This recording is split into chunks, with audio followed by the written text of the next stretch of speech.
The threads of a life well lived are often woven from the most elusive materials.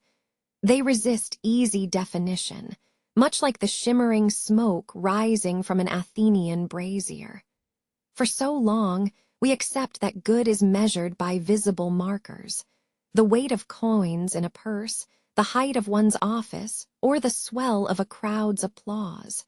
We mistake outward performance for inner truth. But to truly live well, we must embark on an uncomfortable journey, a pilgrimage into the deepest corners of ourselves.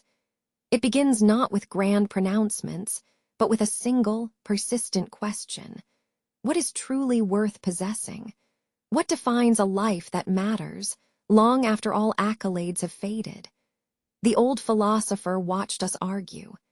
He watched ambition clash against material desire, saw men exchanging theories on success and failure while their souls remained unexamined. His gaze was not one of judgment, but of profound melancholy, the recognition of a collective blindness.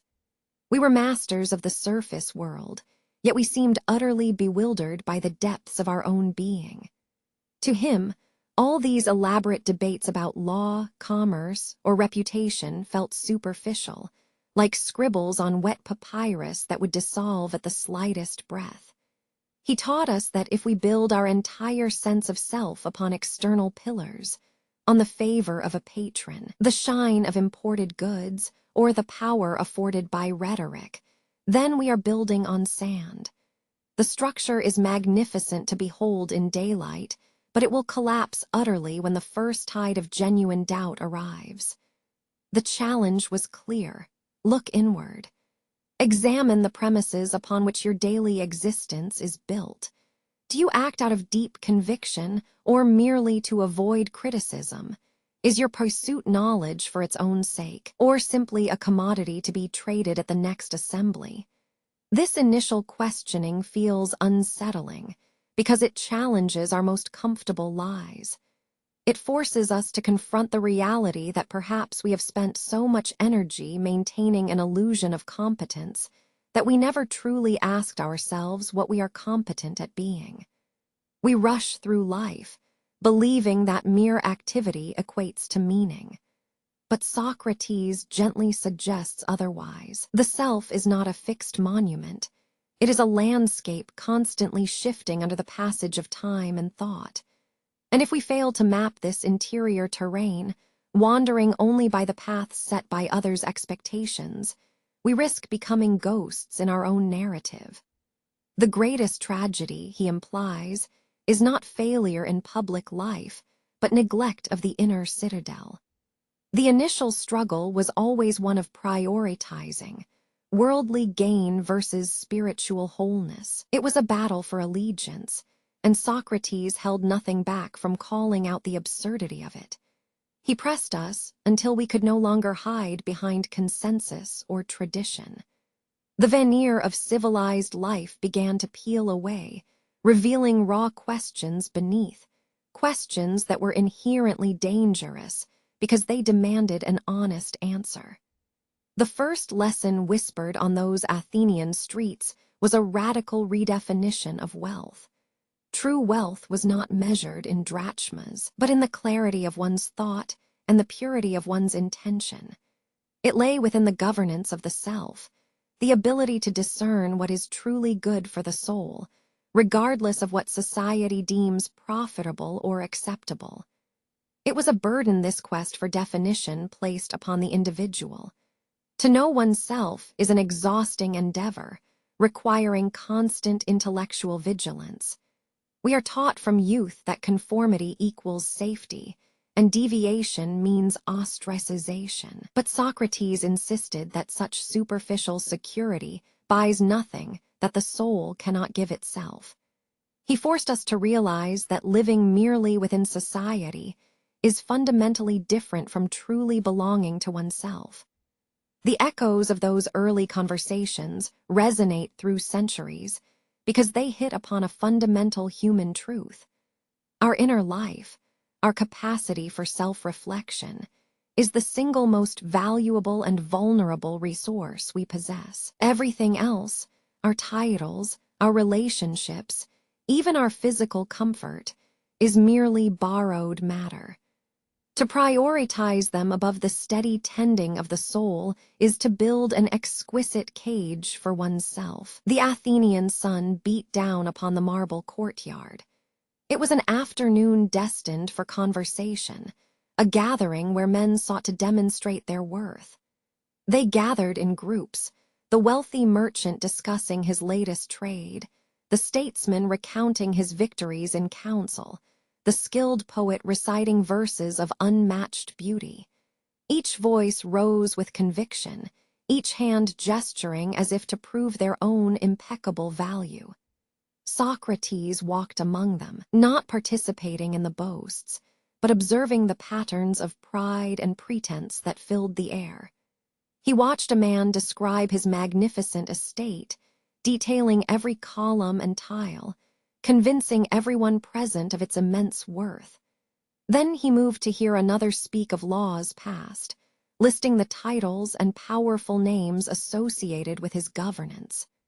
Another celebrated the artistry of his speech, suggesting that mastery of rhetoric was equal to true wisdom. The sheer performance of their lives was exhausting, a cacophony of self-importance. Yet in this clamor, Socrates found himself increasingly silent. He listened, not for answers, but for the fundamental tremor beneath the surface of every boast. He saw how easily these men equated volume with value and action with goodness. They believed that if they spoke loudly enough or amassed their possessions large enough, they could finally touch the essence of a meaningful existence. But Socrates knew better. These achievements, while impressive to the passing eye, felt hollow when subjected to deep thought. He noticed a young man nearby boasting about his extensive network of political connections, a life built entirely on external validation and social currency. It was a picture of ultimate success in the eyes of Athens, a pinnacle of material achievement and public standing. Yet, as Socrates observed the slight tension around the young man's eyes, he saw something missing, a quiet, settled understanding of self. He pondered the vast chasm between outward reputation and inner reality. Was an empire truly glorious if its ruler harbored deep anxiety about their own meaning? Could the finest feast mask the poverty of the soul? The weight of this realization pressed upon him, making his silence even more profound. His quietude became a question in itself. What is it that matters when all these accolades fade away? What remains when the gold is spent and the titles are forgotten? He began to contemplate the true source of worth. It did not come from the visible. It could not be bought or acquired through public favor. True worth, he suspected, was something private, something cultivated within the deep chambers of the soul itself. The concept seemed almost invisible, requiring a deliberate act of looking inward to even perceive. This subtle shift in focus, from the bustling marketplace of external achievement to the quiet sanctuary of inner reflection, was where his true philosophical journey began. He recognized that the deepest dialogues were not spoken amidst admirers or at banquet halls. They took place in the solitary space between one's own heartbeat and one's conscience. Every laugh that rang out, every impressive story told, seemed merely like background noise compared to the steady, persistent whisper of self-knowledge. The men around him believed they were living lives of plenty, but Socrates felt they were all slaves to expectations. The expectation of wealth, the expectation of power, the sheer obligation to perform a successful life for others to see. He contemplated that perhaps the very act of being seen was distracting them from the simple necessity of simply seeing themselves clearly. The greatest dilemma, he realized, was not how to achieve success, but how to define what success actually meant when divorced entirely from physical metrics. It became clear then. The quest for the good life is a profoundly uncomfortable task. It demands that we stop admiring the polished exterior and start questioning the unstable foundation within. This quiet observance at the dinner party was not merely an outing.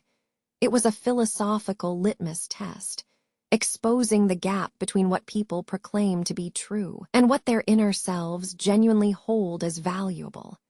The silence of Socrates in the midst of the noise became his greatest teaching tool, a constant reminder that sometimes the most powerful statement is the one left unsaid, forcing others, and himself, to confront the uncomfortable question: are we truly living for ourselves, or merely performing for an audience of critics? This internal resistance, this refusal to accept easy definitions of goodness, was where his profound intellectual life found its steady current, guiding him away from societal approval toward a challenging, solitary path of authentic truth. The quiet fountain offered a moment of crystalline clarity amid the bustling chaos of the agora. Everything seemed to pause in this small, dripping pool, giving Socrates and his student the necessary space for contemplation. He gestured toward the water, but his true focus was not on its surface. It was on something deeper, more elusive. He spoke quietly, using a simple metaphor that echoed with profound weight: the dirty mirror. Imagine looking into glass, but the film coating its surface is thick with silt, with dust from passing lives and unaddressed expectations. What you see reflected back to you is not your true self. It is only the residue of what has been placed upon it, the grime of others' judgments, the smudges of society's demands, the murky reflection created by constant distraction. We often do this ourselves. We mistake the outer image for the inner truth. We look at a friend and see their success. We look at a wealthy citizen and see his reputation. We look at our own hands and see the labor they perform to acquire status. But are these external markers what truly define who we are? Are they the authentic record of our soul's journey? Socrates paused, letting the weight of that question settle over them like the mist rising from the fountain. The mirror test was simple in concept, yet infinitely complex in practice. To see oneself clearly requires an act of deep, almost painful honesty, a willingness to strip away the accumulated coatings of assumption. The trouble with most people is not their lack of virtue, but their profound inability to look honestly at themselves. They prefer the comfort of illusion. They are far more skilled at maintaining a pleasant fiction than at confronting harsh reality.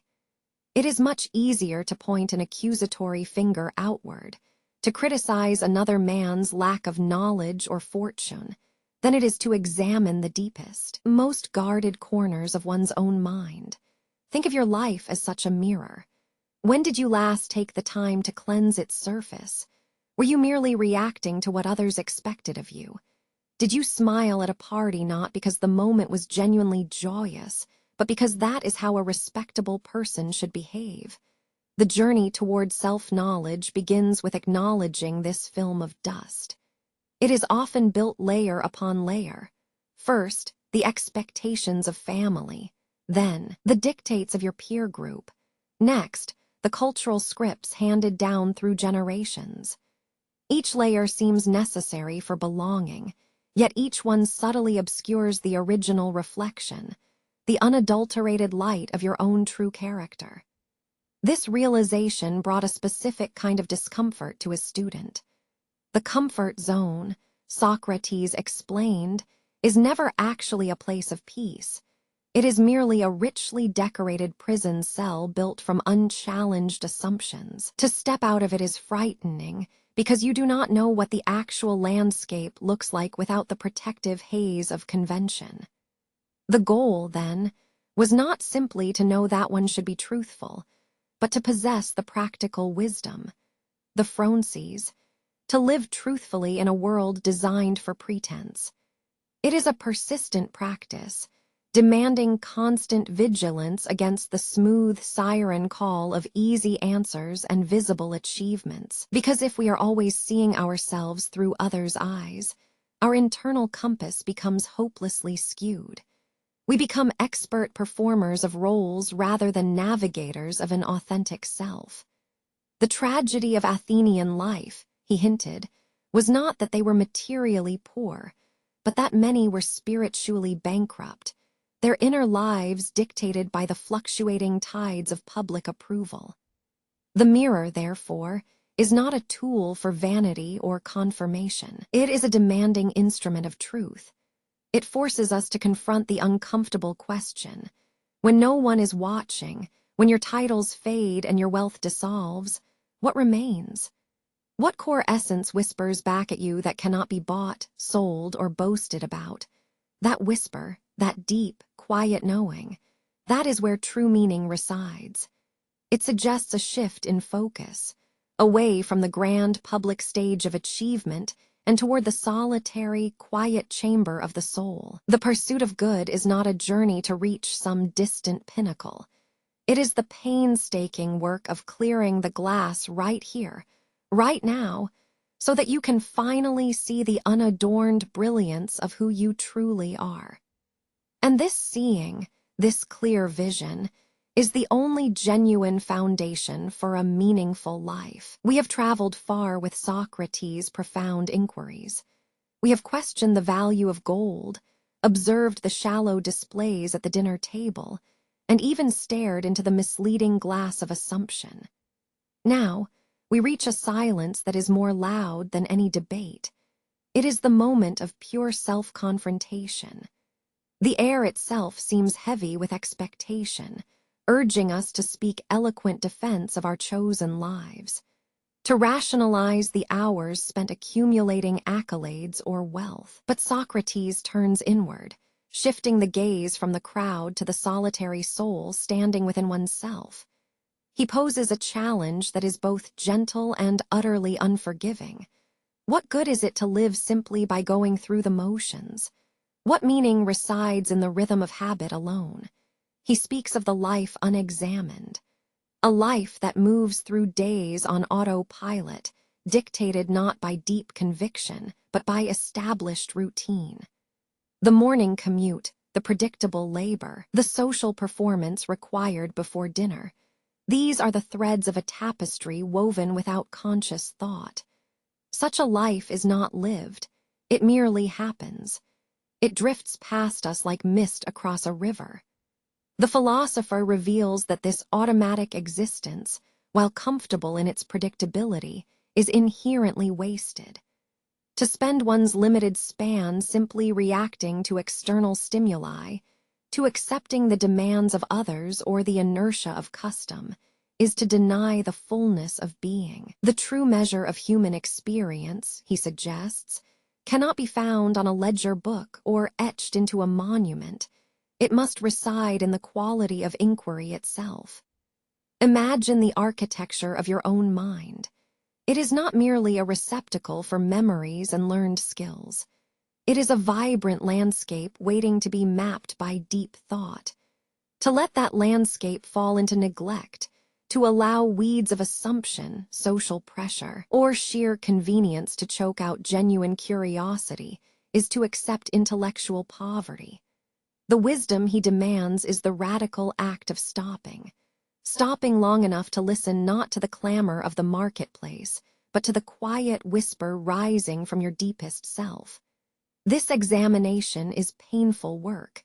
It means disrupting the soothing lullaby of conformity. When we start asking why, about our most fundamental assumptions, why do I value this title? Why must I keep up with these appearances? Is my passion truly for that pursuit, or is it simply what my family expects? The answers are rarely simple. They are tangled knots of desire and duty, inherited belief and momentary whim. Socrates guides us through the difficulty of disentangling them.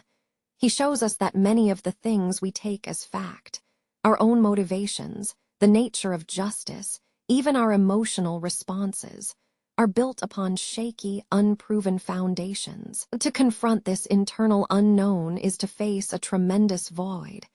It is terrifying because it suggests that nothing, except the act of questioning itself, has genuine intrinsic worth.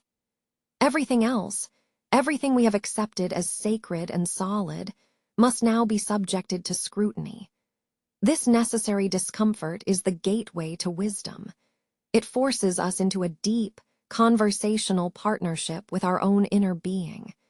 The greatest challenge presented here is one of will. The world beckons us toward comfort, the comforting certainty of routine answers. Routine breeds predictability. Predictability provides safety. But Socrates insists that safety achieved at the cost of self-knowledge is merely sophisticated slumber. To live well, he posits, requires choosing the difficult path, the continuous dialogue with oneself, even when no one else is listening. The true journey into a good life begins precisely here, in this uncomfortable moment, where we must become our own harshest and most compassionate judge. It demands that we treat our existence not as an accepted fact of nature, but as a masterpiece under construction, a project requiring continuous, rigorous attention. We are called to recognize that the self is not a static object to be admired or displayed. The self is a process. It is the ceaseless conversation between what we do and what we know, and only by dedicating ourselves fully to this perpetual internal discourse can we move beyond mere existence toward genuine, meaningful living. This unexamined life remains the greatest tragedy of humanity, a fate that every thoughtful soul must actively reject through the sheer force of self-reflection. The weight of profound ideas can feel like a physical burden. We have spent days tracing the outer boundaries of a good life, looking at gold, at praise, at power. But the deepest wisdom often emerges not from finding an answer, but from accepting the limits of our own knowing. It is here that Socrates arrives at his most famous and paradoxically powerful realization. True understanding begins with acknowledging what we do not know. The path to wisdom is paved with humility. We build elaborate castles of certainty in our minds, defending every belief as if it were sacred law. Yet, the greatest philosopher knows that these certainties are often just well-rehearsed assumptions. He understood that the person who claims absolute knowledge about life, about justice, or bravery, or happiness, is usually the person furthest from genuine insight. This realization is not a retreat into comfortable ignorance. It is an active, courageous intellectual stance. To know your own limitations is, ironically, the most powerful form of self-possession. When we admit, "I do not know," something marvelous happens. The conversation finally begins in earnest. It frees us from the need to perform intelligence and allows us to engage with genuine curiosity. Socrates did not offer easy answers for Athens. He remained steadfastly the gadfly, the persistent irritant that stings those who are too complacent, too self-satisfied, or too comfortable in their routines of unexamined belief. His method was never designed to provide a neat package of dogma. Instead, it was designed to dismantle false certainties piece by painful piece. Consider the man who lectures on virtue but acts selfishly when ignored. Consider the politician who preaches truth yet speaks falsehoods for acclaim. Socrates would meet them not with judgment or anger, but with gentle, persistent questions. He would hold up a mirror, and through that questioning, he forced them to see the gap between what they claimed to know and how they actually lived. This discrepancy was where the true work lay. The wisdom of ignorance taught him that seeking knowledge must always be paired with an intense awareness of one's lack thereof. If you think you already have all the answers, your journey stops immediately. The moment we are satisfied with our current understanding, we become static and brittle. The philosophical life, demands continuous intellectual discomfort. It is a deep, spiritual struggle against self-deception. We love being right more than we love being truly wise. We prefer the solid certainty of an error to the fluid uncertainty of a truth yet unknown. This preference makes us fearful of Socrates' style, the questioning that exposes our comfortable falsehoods. Therefore, true friendship with philosophy requires embracing this radical vulnerability. It means approaching life not as a grand narrative we are already experts on, but as an unending inquiry. Every assumption made today must be treated as a hypothesis awaiting rigorous testing tomorrow. The goal is never merely to accumulate facts, but to refine the inner capacity for questioning itself. The path of knowledge thus becomes circular. Knowing what you do not know leads you to ask questions about what you think you know. This loop of doubt and inquiry keeps the soul alive and sharp. It prevents the stagnation that can settle over a life defined by routine, expectation, or simple habit. The greatest gift Socrates gives us through his apparent ignorance is permission. Permission to pause. Permission to admit confusion. Permission to say simply, I must look closer at this. This acknowledgement is not a sign of failure. It is the precise moment when genuine self-improvement can begin. It is the quiet nod toward an open mind, recognizing that wisdom is not a vault of collected answers, but rather a continual process of asking the better questions. The long conversation, the questioning that had defined his life in public forums and quiet corners, eventually led to a profound and inescapable realization. Socrates realized that much of human pursuit was based on misconception. We chase shadows of status, mimicking forms of excellence we assume exist outside ourselves. But true wisdom demanded something more rigorous than mere opinion. It required an internal calibration, an alignment between what the mind understands and what the spirit truly values. He observed that people believed they knew good simply because their culture told them so. They equated knowing carpentry with being a wise man or wealth accumulation with having integrity. These were merely agreed-upon customs, convenient myths, rather than genuine truths about the human condition. The problem was not lack of information. It was the mistaken belief that knowledge could be compartmentalized into separate skills or possessions. Wisdom had to be holistic. The final conclusion, the core of his teaching, emerged from this deep scrutiny. It crystallized into a profound equation. Virtue is knowledge. This statement was not meant to be taken as a simple maxim, but rather as a radical shift in understanding, a blueprint for how a life must genuinely function if it aims for goodness. If one truly possesses genuine knowledge about what constitutes the good life, if one understands that justice is harmony, and courage is right reason, and temperance is self-control, then performing those virtues becomes not an arduous effort of willpower, but a natural necessity. It ceases to be a struggle against temptation or vice. It simply is. The rational understanding flows inevitably into the moral action. Imagine knowing perfectly that harming another soul diminishes your own. Then, every choice to harm requires intellectual dissonance, a deep conflict with oneself that is almost impossible to sustain for long. Likewise, if you genuinely comprehend that true happiness lies in inner peace and self-mastery, any temporary thrill offered by superficial excess loses its intoxicating power because it violates the known truth of the good. The struggle, therefore, was not external. It was epistemological. The root of all human failing, from greed to injustice, was an error in understanding, a persistent ignorance masquerading as certainty.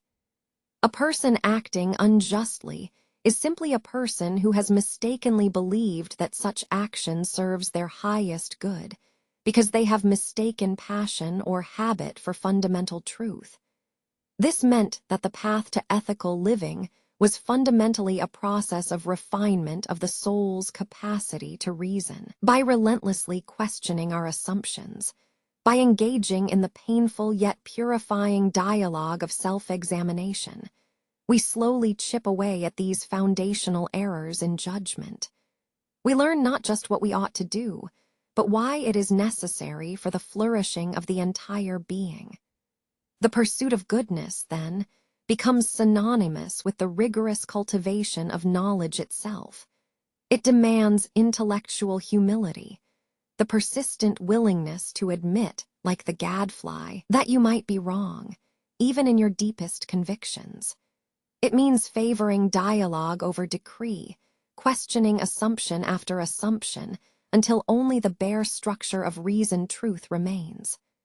And when this process reaches fruition, when the individual has gained true knowledge of virtue, when they understand that a life ruled by reason is inherently superior to a life ruled by fear or fleeting desire, then the virtuous action follows naturally. It becomes as unavoidable and necessary as breathing. Goodness, therefore, is not something we stumble into through sheer force of will. It is the logical consequence of knowing better. This realization changes everything about the notion of struggle. The deepest battles are those fought within the mind. They require patience, relentless inquiry, and a refusal to accept comfortable half-truths. It transforms the act of living itself into an ongoing philosophical project, a life dedicated not merely to existing, but to understanding, thus achieving genuine self-possession and finally realizing what it truly means to live well. The path to a truly good life, we have seen, is rarely paved with comfort or praise. It leads instead through the sharp winds of inquiry and the discomfort of confronting one's own deepest assumptions. Having understood that true wealth resides within the unexamined soul, we faced not merely intellectual challenges, but social danger. To live honestly was to risk exile. To remain silent was to betray the self. The culmination of these teachings brought us to a critical point.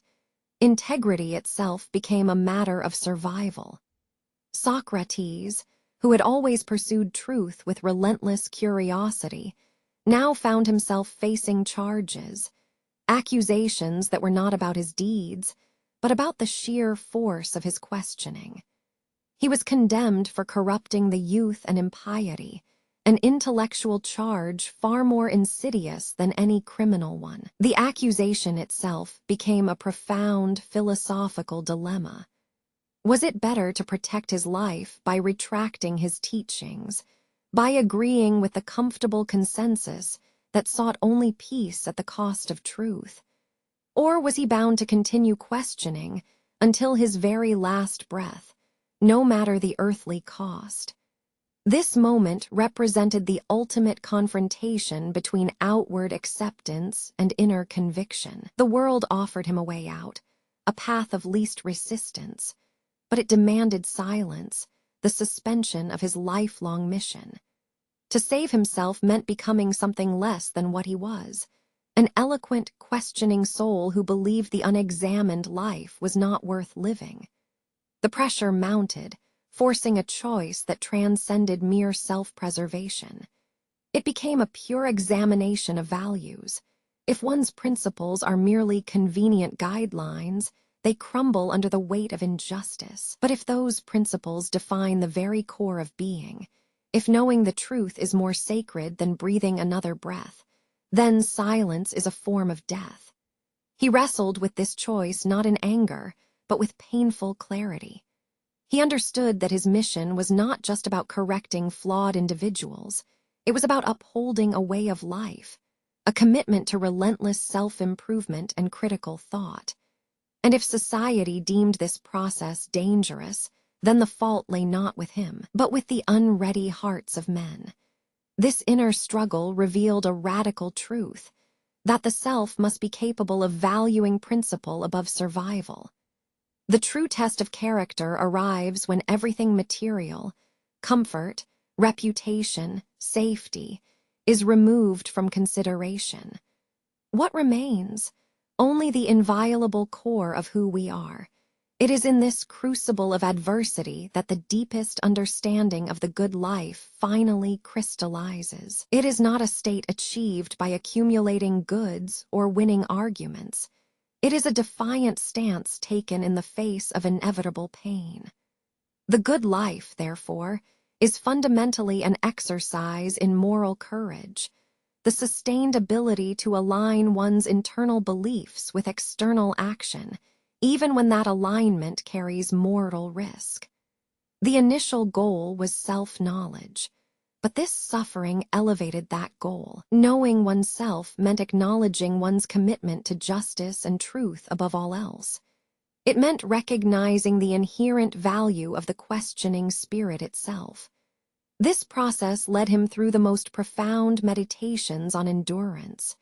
He considered the possibility of escape, the quiet retreat from Athens, offering a chance for a life lived in obscurity, a comfortable, predictable existence far from the clamor and judgment of the agora. Yet, he realized that such an escape would be another form of intellectual surrender. To flee means accepting that one's principles are conditional upon geographical safety. The journey became deeply personal, transforming the philosophical argument into a meditation on integrity. He faced his end not as a defeated man, but as someone who had successfully lived out the tenets of a truly examined existence. His final moments were not defined by fear or regret over what might have been easier, but by the solemn peace of having maintained intellectual purity. This confrontation taught us that true wisdom requires accepting mortality. It demands recognizing that sometimes the greatest act of living is to accept death with dignity and principle intact. The capacity for principled acceptance transforms suffering from an unbearable burden into a final affirmation of one's values. Looking back upon his entire journey, we see a beautiful and brutal symmetry. The necessity of constant questioning, the gadfly bite, led directly to the need for unwavering moral conviction. To care truly about the goodness of others, and indeed oneself, requires absolute commitment. This means that when tested by fear or temptation, one's initial philosophical ideals must be revisited and proven real. The conclusion is both simple and breathtakingly difficult. The good life is measured by the coherence between what one knows to be true and how one chooses to act under duress. It is not merely intellectual agreement. It is moral fortitude translated into daily action. It is maintaining the vibrant tension of the questioning mind, even when the world demands easy answers, quiet obedience, or lucrative silence. This final wisdom, that principle must outweigh comfort, is the ultimate gift from Socrates. It reminds us that philosophy is not a theoretical exercise confined to lecture halls. It is a muscle, constantly exercised under pressure, and its highest function is maintaining the purity of the soul against the erosion of expediency. The true reward for living philosophically is not immortality on earth, but a life lived without compromise, defined by the courageous, enduring light of self-awareness. The echoes of his final stand teach us that even in defeat, there can be profound victory, the victory of principle over panic. It compels us to examine our own modern moments of pressure. When are we tempted to mute our critical voices? When do we trade difficult truth for superficial calm?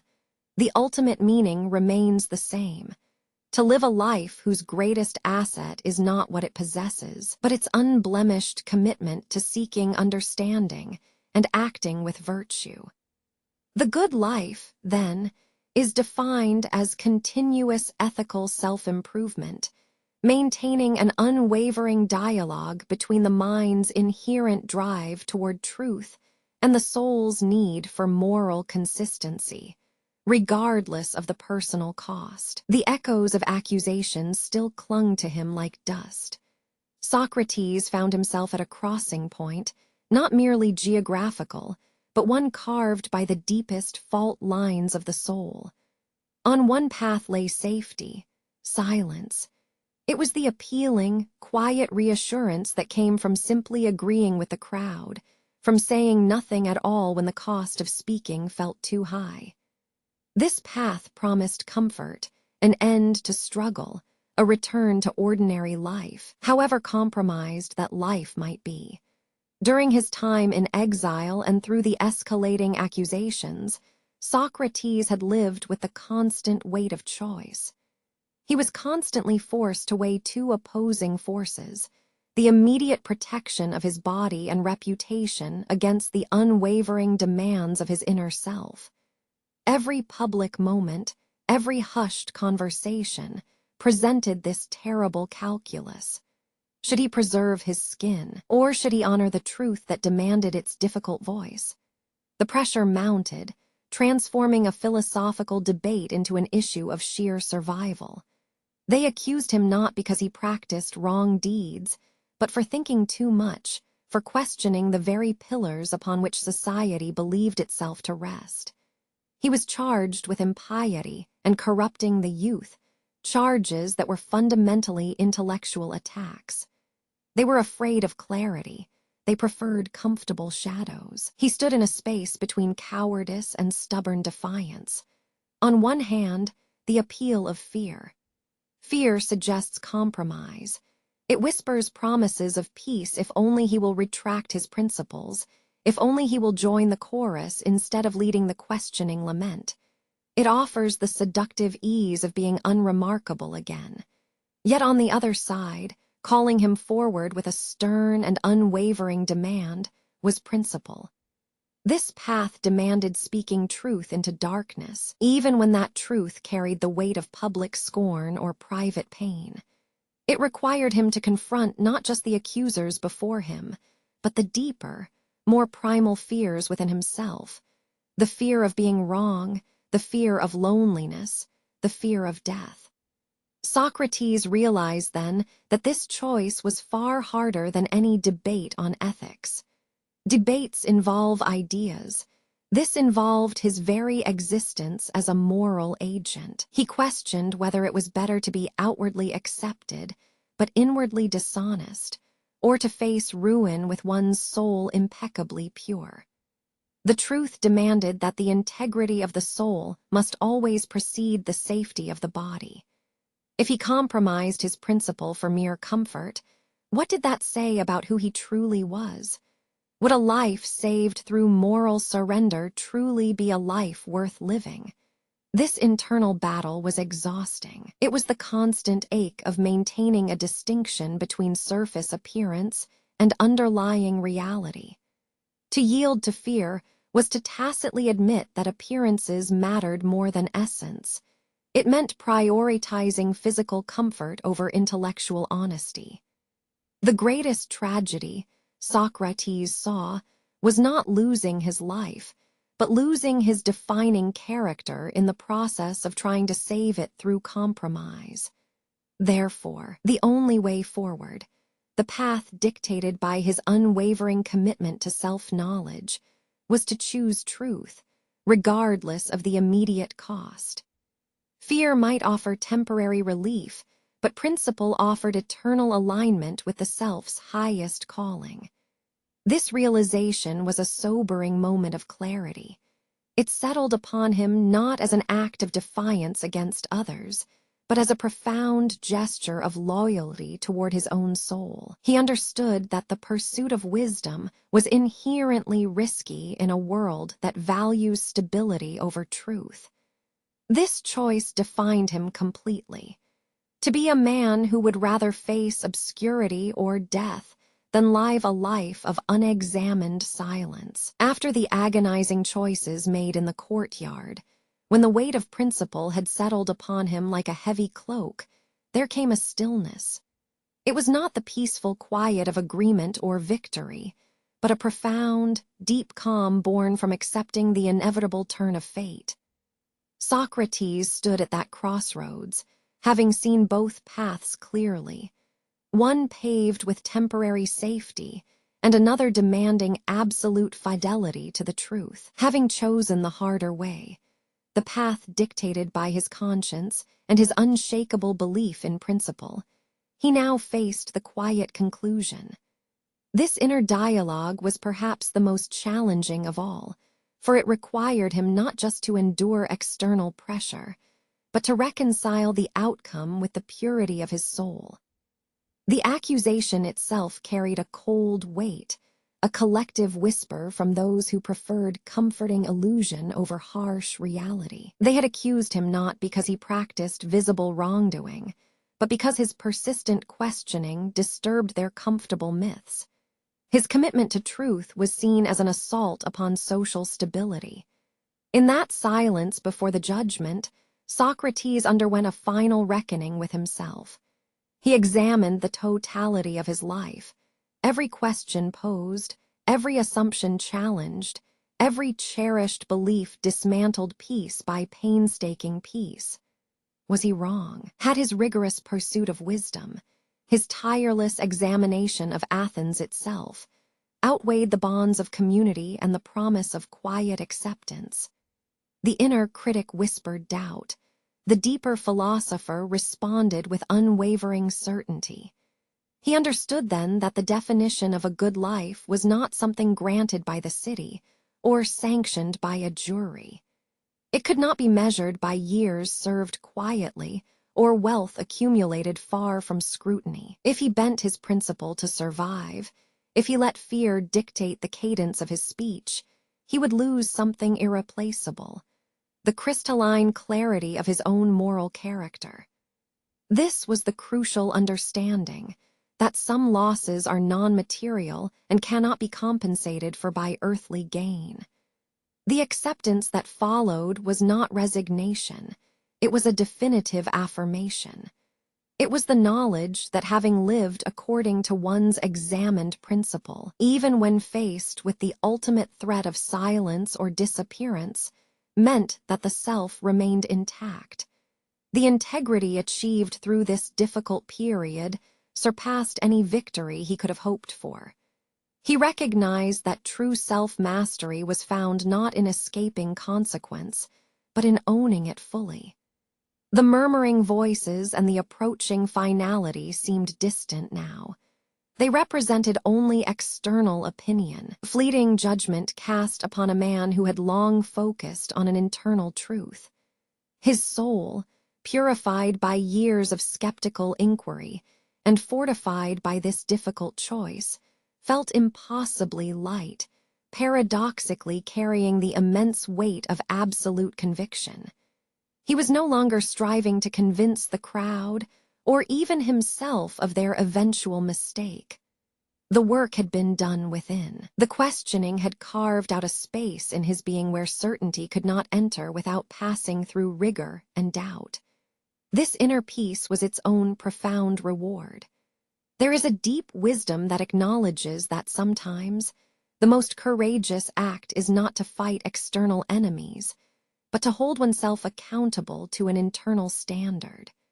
To live fully within the moral constraints of one's highest self, even when society demands compromise or withdrawal. This commitment defined him, a dedication so fierce it became impossible to ignore. It taught him that the ultimate measure of a life was how well one had maintained the nobility of their spirit through the greatest pressures imaginable. The stillness before his fate solidified into a deep contemplation. If the mind is continually engaged in self-correction, if the soul remains attuned to justice and truth above all else, then even death cannot undo the structure built by years of sincere inquiry. The goal was not merely survival, but the preservation of that hard-won spiritual clarity. This acceptance transformed suffering from a punishment into proof that his internal compass had never wavered, that his commitment to self-knowledge remained absolute and non-negotiable. It signaled a transition. The struggle against the outside world had given way to an unwavering sovereignty within himself. After the arduous journey of questioning, after navigating the dangerous waters of public opinion and facing the stark choice between safety and principle, a profound silence falls over Socrates. He stands on ground cleared by years of relentless self-examination. The clamor of Athenian values, the gleam of gold, the applause of the crowd, the weight of political power, all seem suddenly distant, muffled by the deep introspection that has become his constant companion. He looks back upon his life not with regret, but with a meticulous clarity, sifting through every exchange, every moment of hesitation. The initial assumptions he challenged, that status defined man, or that wealth provided meaning, had served only as starting points for an infinitely deeper search. The journey had taught him that the definitions he pursued were themselves fragile constructs, held together by cultural habit and unchallenged belief. He realized that all the debates over justice, courage, and piety were merely symptoms of a single underlying human ailment, the neglect of the inner life. If his early philosophy was about defining virtue through rigorous questioning, this final reflection is about finding the destination. It brings him back to the core inquiry. What constitutes the good life? Is it the lauded existence recorded in public records? Or is it something far quieter, deeper, and more difficult to measure? The conclusion arrives not as a sudden burst of light, but as a quiet settling into deep understanding. He understands that he has spent his entire adult life arguing about things external, about how men should behave or what laws should guide them. But the true locus of struggle, the real prize sought by man, is never found outside the self. The physical body, though necessary for action and breath, cannot sustain meaning alone. Fame is a fleeting vapor. It rises quickly and dissipates even before one feels its warmth. Material comfort offers temporary respite, but it can never fill the emptiness that arises when the soul remains unexamined. For the soul, he realizes, demands nourishment through truth. He considers the life of the statesman, powerful and visible, yet often riddled with compromise, forced to choose between ideal principle and practical survival. He sees how compromises erode not only political virtue, but also the inner architecture of a person's character. Such lives are lived in perpetual performance, beautiful perhaps from a distance, but profoundly hollow when viewed up close. Conversely, he observes the life of the hermit, seemingly untouched by the concerns of man, yet sometimes characterized by stagnation, a willful ignorance that is merely an escape. This path suggests giving up the struggle entirely, which too is a form of incompleteness. The soul requires dialogue, even if the dialogue partner is only oneself. The good life, therefore, Socrates concludes, cannot be categorized by public metrics or external outcomes. It must be defined solely by its internal state, the purity and cultivation of the spirit. The true goal, he articulates, is not merely to live, but to live in a way that continually honors the sacred inner self. This realization culminates in the understanding that wisdom itself is not a collection of facts or pronouncements. It is an orientation towards self-mastery. It means cultivating that internal space where one can meet difficult truths without flinching and accepting personal responsibility for every thought, every action, and every belief held. To live for the soul is to make the inner life the central pilgrimage. It means viewing oneself not as a social construct of titles and achievements, but as a reservoir of potential truth, constantly requiring maintenance and careful attention. This cultivation involves constant vigilance, a daily commitment to questioning one's own deeply held assumptions, whether those beliefs originated from family tradition or intellectual curiosity. It is a difficult path because it requires the rejection of certainty. It demands that man embrace the perpetual state of not knowing, recognizing that this openness is not weakness, but profound strength. When we stop believing we already have the answers, only then do we truly begin to live wisely. This acceptance of intellectual humility becomes the bedrock of a life well spent. The good life, finally understood, is thus characterized by an ongoing process, the ceaseless dialogue with oneself. It is the rigorous commitment to self-knowledge, understanding that true integrity, the kind impervious to exile or popular disapproval, is nothing more than the seamless alignment between what one knows to be true and how one chooses to live day by day. Therefore, Socrates suggests, if we are truly seeking eudaimonia, that flourishing state of being human, we must redirect all our energy inward.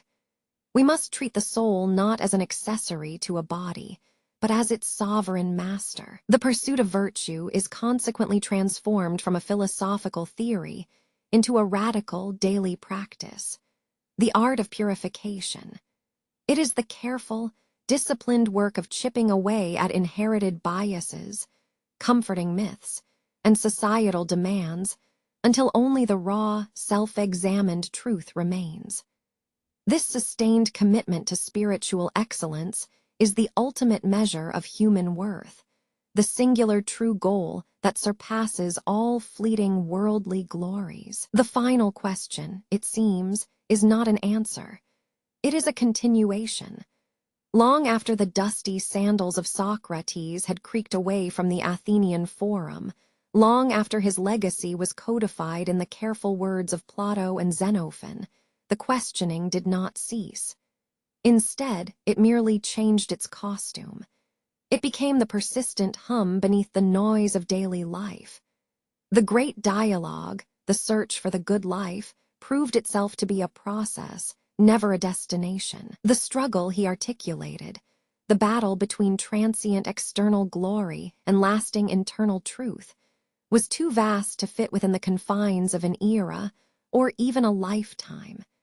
It belongs to every generation that ever pauses beneath the weight of choice. It belongs to us.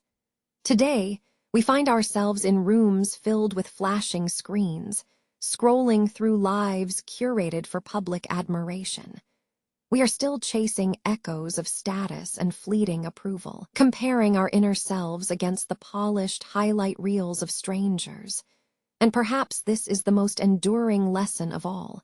Philosophy itself is not a fixed scripture to be read or memorized. It is a method. It is an act. The great philosopher bequeathed us not wisdom, but an endless mandate for inquiry. It is simply the ongoing discipline of asking why. Why do we pursue comfort? Why do we accept patterns of life merely because they are familiar? What assumption about our own worth are we taking for granted today? The shadow of Socrates suggests that the fundamental human ailment is not lack of knowledge, but a profound exhaustion from having never truly thought deeply enough. We navigate through routines built by convenience or expectation, the automatic rhythm of work, consumption, and socializing.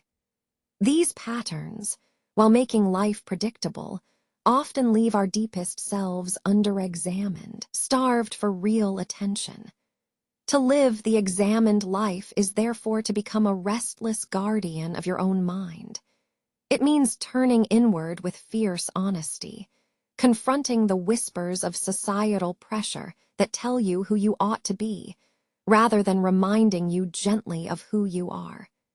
It demands that we treat our inner self as sacred ground, needing constant vigilance against intrusion and assumption. This modern incarnation of Socratic questioning requires us to challenge the very metrics by which we judge success. Is it merely accumulation? Is it simply having more friends or following louder rituals? Socrates taught us that value is not measured by what can be seen, weighed, or counted. It resides in the quality and depth of our character.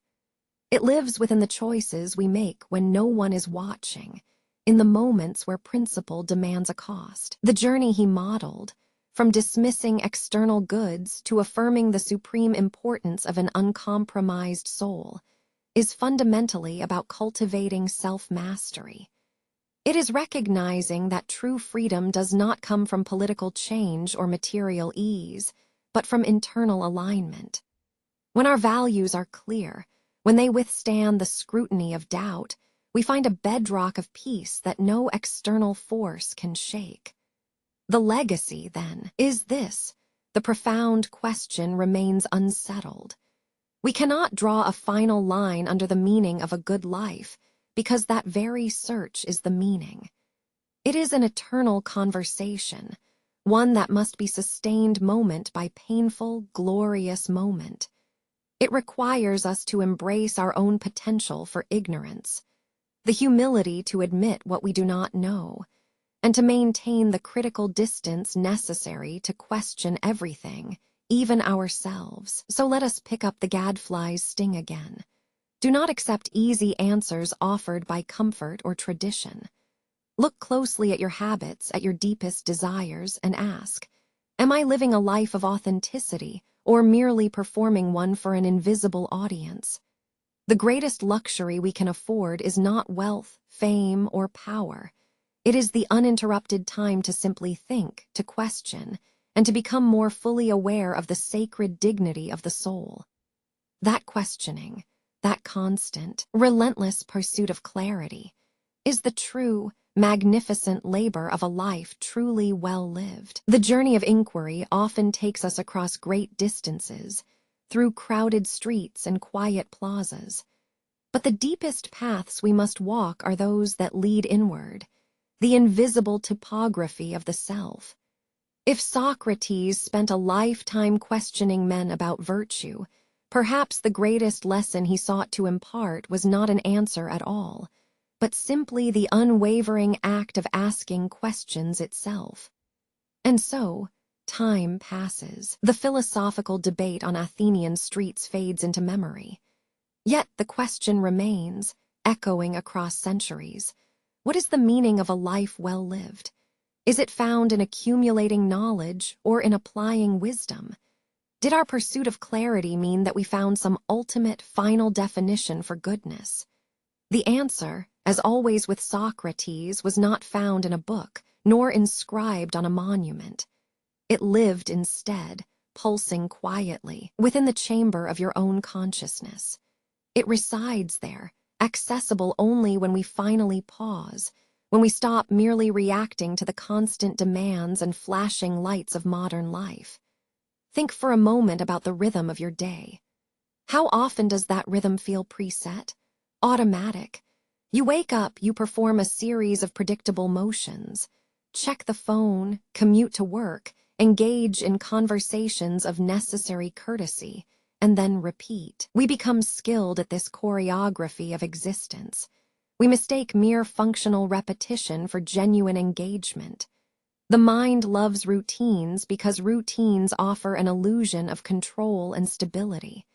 They require little thought and promise a feeling of natural progression. But what is the true cost of living by habit? The cost is vigilance. The cost is self-awareness. The cost, ultimately, is the soul itself. To live unexamined is not merely to exist. It is to forfeit one's capacity for depth. Socrates did not offer a quick fix or a simple creed. His gift was far more demanding, a profound invitation to pause. It required a gentleness of spirit matched only by the strength of moral will. He nudged us, gently but persistently, toward ourselves, into the mirror that reflects more than just our face. The true work of philosophy is not arguing with others. It is listening intently to the voice within. It means creating quiet spaces, moments of genuine stillness amidst the noise, moments where the clamor of expectation ceases and only the fundamental question can be heard. Who am I, truly, beneath these layers of roles? Who am I when stripped bare of titles, possessions, and external approval? This self-reflection is inherently uncomfortable. It challenges the comfortable narratives we weave for ourselves and for those around us. We prefer to believe that our actions are governed by immutable laws or predictable desires.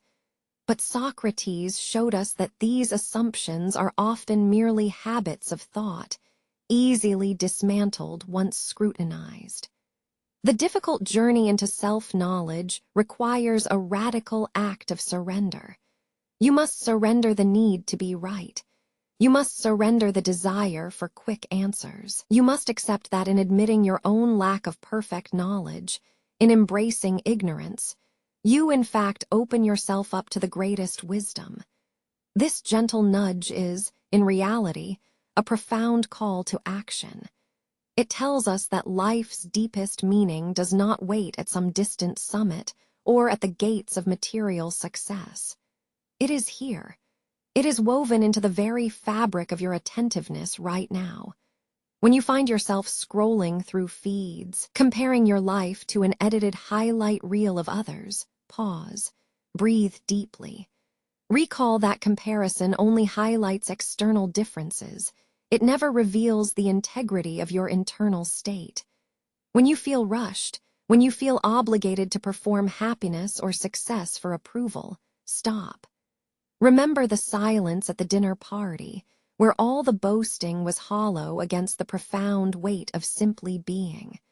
The truly rich life, the flourishing existence Socrates sought for us, is one governed by integrity. It means aligning what we know to be good, that intellectual understanding of virtue, with how we actually choose to live. When knowledge becomes a guiding force, when understanding determines action, then our will finds its proper direction. We do not achieve this perfect alignment easily. There are moments of temptation, times when the noise is too loud and the path back to stillness seems insurmountable. But remember that integrity is not something you earn once. It is a continuous practice. It is a daily decision to prioritize the purity of your soul over the temporary comfort of conformity. So, as this journey concludes its telling, do not treat these thoughts as merely a summary of ancient ideas. Treat them instead as an immediate prompt. Turn off the distractions for a moment. Ask yourself now, with honest curiosity, what value am I currently placing on? Am I valuing things that will vanish? Fame, gold, approval? Or am I honoring something resilient and eternal? My own capacity for reasoned thought, compassion, and self-mastery. Listen closely. The answer to the ultimate question of life is not a single word whispered in an ancient agora. It is this continuous, deliberate, gentle nudge towards reflection itself. It is the willingness to look inward until you recognize that your deepest wealth lies not in what you acquire, but in who